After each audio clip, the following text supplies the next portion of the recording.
Hello there guys. This weekend was Scale Model World 2023 at Telford. An absolutely huge event. I had a fantastic time there, saw lots of great models. And of course, because it was a model show, I did pick up a few bits and pieces that I'll be building on the channel. So if you'd like to see those, then stay tuned. But before I show you those, let me take a minute to say thank you to all the groups and clubs and individuals that took the time and energy to display their models at Telford. It was amazing to see so much variety, so much quality, 3 halls absolutely jammed packed with models. It's great to see just how popular and alive our hobby really is. And a shout out to Jason at Champion Scale Modelling. He was over on the Spanish Civil War Special Interest Group. I had a great chat with him about 3D printing and YouTube and so on. And he has some great models on display on his table as well. I will do a separate video as a kind of slideshow of models that I saw at Telford, but for now I'm just going to show you what I picked up, and I was actually quite good. So here is my set of acquisitions. As you can see, quite small actually. So I'll move them to the side and go through them one by one. So this was my first purchase. Not the most exciting thing in the world, I know. Airfix's 1/35th scale British M3 Stuart. I believe this is an old Academy kit. It says it has interior detail, not a full interior, but interior detail. I picked this up for 2 reasons. First reason is I've been looking for a British desert tank for a while because I want to make, scratch build, a sunshade system for them. Sunshade was the system the British used to disguise their tanks as trucks during some desert operations. And I thought that'd be really quite a cool addition to make to this, in this case, the Stuart. The other reason I picked this up is because I've seen it online for about £25, £23 recently, and this was at Antiques for £15. Absolute bargain. I figured I'm not going to get it any cheaper than that, so I went for it. Okay, my next few purchases are a little bit different, and we'll start with this one here. This is from Rubicon Models. It's an LVT2 Water Buffalo, as you can see. And as you can also see, this is 1/56 scale, 28mm, which is a wargaming scale. Now I must admit, I have never really given a second glance to Rubicon models before. I figured, you know, they're wargaming models, they can't be very well detailed, they're designed to be picked up and moved around more than anything else. But as I walked past their stand, they had some fantastic dioramas on display. I'll show you a couple of them now.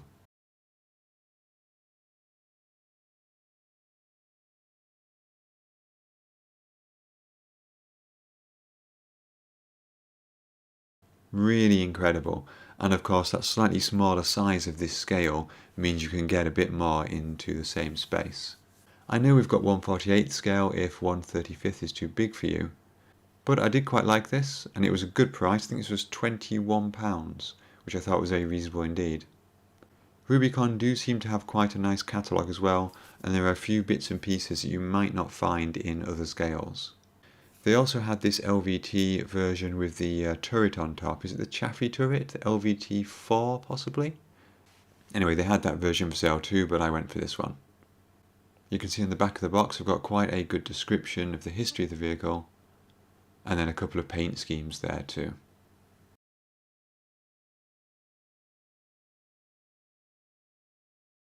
Let's have a look inside because this is slightly different to your regular kit. To start with, this is made from ABS plastic, so you will need to use Tamiya Extra Thin or glue especially for ABS plastic. Regular cement won't work. So we've got that single piece underside there of the hull with some strengthening batons inside. Single piece sides and link and length tracks. That's the first sprue. The second 2 sprues here have got that single piece upper area for the LVT, and then single piece sides there with all the wheels already attached, which is probably something you wouldn't see in 1/35 scale, for example. And then some miscellaneous bits and pieces here, gun shields, I think there's a couple of bulkheads in there, and so on. So not a particularly large kit in terms of the number of pieces, only 4 sprues. Let's take a look at the instructions, which are also quite small, quite short. And the difference there is simply whether or not we have the MG in the front of the hull there for the LVT2 or the LVTA2. Let's look at those decals in a minute. Very short instructions actually. So what have we got? So we start here. Step 1 and 2 are options there, then between the machine gun or not in the front of the armour. Then we move on to step 3 where we're building up that top plate. Quite a low parts count there as well. Step 4, A, B and C, we're building up the main hull itself, and then the left and right sponsons, I guess you could call them. And then step 4D, we put everything together. 4C, we add the machine guns. And then step 5, we'll add the tracks. And then 5B, we've got a little bit of plastic manipulation to do by the looks of it, to neaten some things up. So quite a short build by the looks of it. No paint schemes in the instructions. We do have these ones mentioned here on the back of the box. They had a couple of really nice built up ones that I didn't take photos of in the display stand itself. And I'm quite tempted by the US Pacific camo colours. It's like a red earth, a sand yellow colour, and so on. I'm quite tempted by those. In terms of decals, we have a lot more options here than the instructions or the paint guide would suggest. So we've even got the Red Cross here for medical vehicles. We've got US Army markings, Memphis Belle here, all kinds of names and so on we could put on our vehicle, along with those red and yellow stripes, which I'm guessing designate different units, but I'm not 100% sure to be honest, so I'd have to look that up. Okay, something else a bit unusual for my next one. I've got this E60 by, well, it's by Model Collect. It's called Fist of War, but it's by Model Collect. This one's a bit of a funny one. So the E series of tanks was a German attempt towards the end of World War II to standardise their tanks on different weight classes, so E10, E50, E75, E100. Of course that never happened and they were never finalised, although a couple of hulls were built for some of them. So of course all of those are really paper panzers.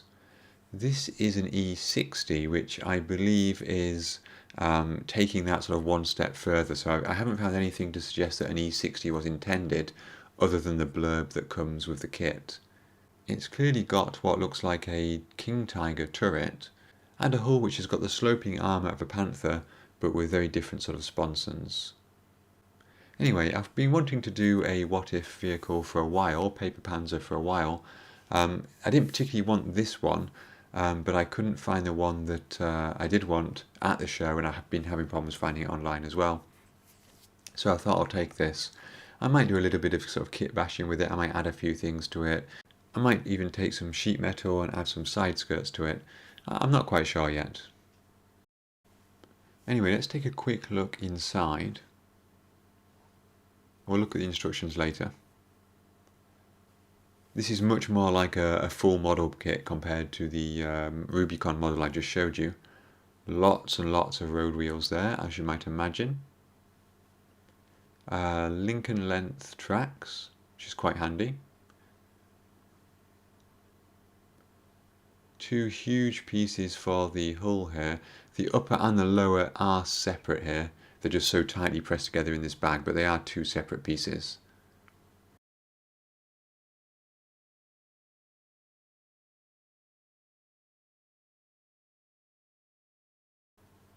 And then one bag with lots of sprues jammed in here.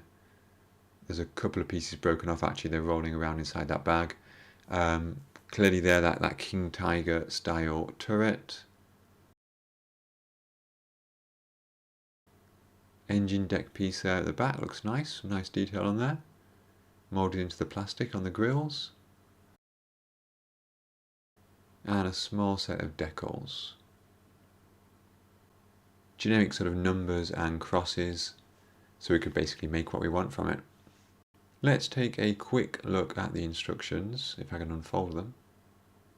So a bit of background information, history, if you can't really call it history, can you, if it's made up, on the front there, sprue map, and then straight into building up that huge gun. No interior detail really, that's fine. I think it's a slightly simplified build process. And then in step 4 we're building up the upper hull, the engine deck with the tow cables on it. One more tow cable in step 5. And then unusually the road wheels are one of the last things we do. Slightly simplified road wheels compared to things like a Panther or a Tiger though, so it shouldn't be too difficult. And then the exhausts in step 9, final construction step 10. And a few of the models that they do here in this Paper Panzer series. Again, just like the Rubicon kit actually, no guidance here. I mean, you can basically paint this how you want, can't you? I mean, we've got anything from the the standard tricolour German camouflage to primer, a combination of camouflage on some parts, primer on other parts, invent your own crazy camouflage scheme. Yeah, it's about creativity really, these paper panzers, aren't they? So I'll need to think about that and think about how I want to prepare that and paint it. Okay, well, I've saved the best till last, or at least my favourite till last. This was actually the first thing I purchased at the show. I've been looking for this for a long time. And here it is. It is the Avro Manchester conversion for the Airfix Lancaster from Blackbird Models. As I say, I've been looking for this for about 4 years. Every time I go to Blackbird's website, it's always out of stock, so I kind of assumed that they didn't make it anymore. I wasn't even sure if they were still producing things. But I noticed on the list for Telford they had a stall. I went more or less straight there, and they had these right there in front of me, so I snapped one up straight away. I did actually have a quick look inside the box first because I've been bitten by resin kits before. I bought a couple from one manufacturer whose name I forget now that I'd never even built because it was terrible. The quality was awful. But I took one look inside this and thought, yeah, that's exactly what I'm looking for. So let's take a look. It's a big box actually for not a lot inside. So we've got this sort of one bag with bubble wrapped kind of sections in it. And here are all the parts we'll need to create a Lancaster. So obviously the wings, engine nacelles there. We've got the smaller vertical stabilizers that the Manchester had compared to the Lancaster. Tail fins, they're also shorter on the Manchester in some versions. And a propeller and a few other bits and bobs. Let's take a quick look at one of these wings because the resin here, the quality really is excellent. I was properly impressed by this. Now there's a small amount of flash on the edges, but this is really smooth resin. It's got no blemishes or anything in the surface. Very fine panel line details. I mean, you could almost mistake this, just looking at it without touching it, for the Airfix plastic. It really is excellent. And of course we've just got that header block there, which is the resin equivalent of a sprue that we just need to cut off. I'll open one of these as well just to show you the engines, or the nacelles rather, not the engines. Lovely single piece there, again, bit of a sort of a seam line slash flash line there. We can get rid of that quite easily, I'm sure. But really good quality. I was really genuinely impressed when I saw this. I had it on my list of things to look out for, and as I say, it was the first thing I saw, first thing I went to, first thing I bought. I'm not going to take everything out right now, but you can see all those other pieces there. We've got that very famous shape of the air intakes there, and that third vertical stabilizer that the Manchester had. And some clear parts there for that very distinctive upper turret that the Manchester had. So obviously to go with that Manchester conversion I will need a Lancaster kit. The instructions do say that it will work with the Airfix new tool, or newer tool, Mark 1 or Mark 3 Lancaster. Now the best I could find that for was about £31–32 at Telford, which is an okay price, but I did find this Mark 2 Lancaster for £22. And it's not exactly that I'm a skinflint, but I do like to be optimal with my money. And as far as I'm aware, the only difference between the Mark II and the Mark 1 or 3 is the engines. So I popped back over to Blackbird Models, talked to their Manchester guy there, and he confirmed that as far as he was aware, it should probably work okay with the Mark II as well. So this is the aircraft that I'll be using for my Manchester conversion. I'm really looking forward to this one actually. I've been wanting to build a Manchester for a while. Now there's one more thing that I bought related to this, and that is this Avro Manchester in RAF service book from Wing Leader. If you've seen my previous videos, then you might have seen my review of one of their Lancaster books. They really are fantastic. The images in here you will not find elsewhere. £20. It looks like quite a thin book for £20, but it is absolutely jammed packed with information, and really as well information that you won't find elsewhere. Lots of small details that are pointed out, that are enumerated on the photos, arrowed, etc, etc. You can tell that a lot of time and effort and expertise has gone into these books. And although the Manchester was a fairly short-lived aircraft, this does cover all the permutations, types and marks.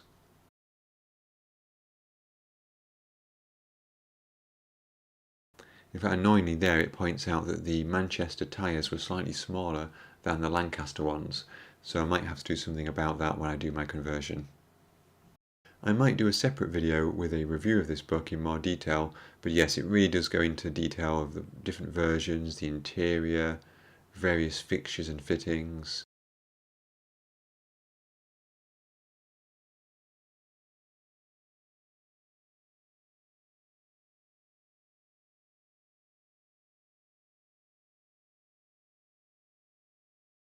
It has a number of diagrams like this one here showing paint schemes for the modeler with some notes as well. So overall a really invaluable reference. Anyway, there we go guys. Those were my purchases from the Telford Scale Model World 2023 model show. There were a few other bits and bobs that tempted me, but I resisted for now. The Mini-Art P47 Thunderbolt in 1/48 scale looks really good. That was on sale for about £35. The brand new, literally released the first day of the show, Saturday, Airfix Messerschmitt 410 in 1/72nd scale also looked very good. There was a built-up version on display in the Airfix table, as you might expect, but again I resisted the temptation on that one for now. So guys, I hope you enjoyed that video. I hope you're looking forward to some interesting future builds. Thank you everyone for watching. Special thanks to my YouTube supporters and Patreon members. And stay tuned for a future video where I'll show you some of the amazing models on display at Telford. Thanks for watching guys.